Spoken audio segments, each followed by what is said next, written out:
Let's have a little straight talk here about the border, right? There's a lot going on right now. And no matter which side of the aisle you're on, I think we can all agree the border's a disaster, right? Maybe we can also agree that the proposed solutions from the political extremes will get us nowhere. The bipartisan solutions are the only ones that will lead to any long-term, sustained solutions. Now, I liked the bipartisan bill that was killed by more extreme Republicans, but for now, bipartisanship may be a pipe dream, right? So we got to do something. In the meantime, there is now another option. 15 House Democrats sent a letter to President Biden asking him to take executive action on the southern border and immigration. 15 Democrats.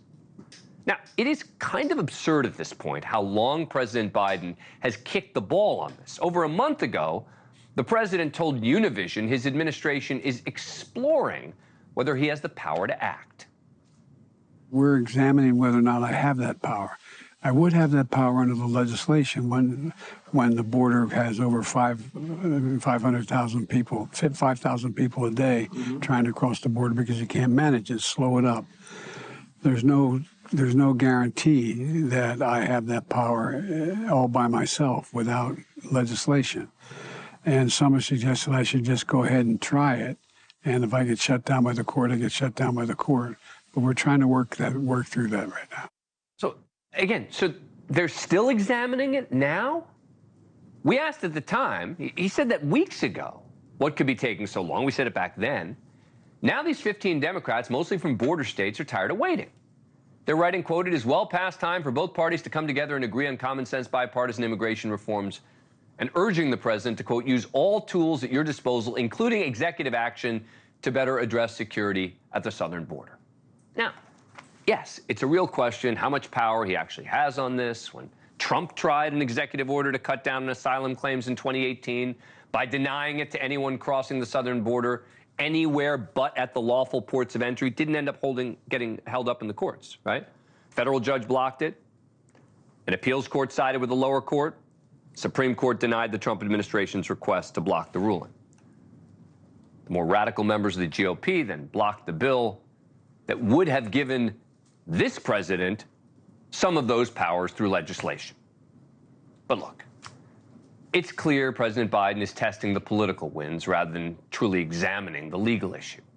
And again, what I'm not trying to do here is say, oh, it's these guys' fault or these guys' fault. You know, it's not just President Biden, right? Shame on the Republicans who literally booed him when he talked about the bipartisan bill that had been hammered out by both parties after both sides made major compromises. Bill would save lives and bring order to the border. It will also give me and any new president new emergency authority to temporarily shut down the border when the number of migrants at the border is overwhelming. It was in March, Republicans led by Donald Trump sabotaged the bipartisan border bill, which would have addressed some of the problems that Republicans bring up all the time. And now one of the people booing was Marjorie Taylor Greene, who has the gumption to try to force out Speaker Johnson over the border. It's happened today. Now, Biden seems to be using that bill as his guide in discussing executive action, but it's been 2 months since the State of the Union, since he and his spokespeople said they were looking into it. That month, March, Border Patrol reported another 137,000 unlawful crossings, not to mention an increase of 16% in fentanyl seizures.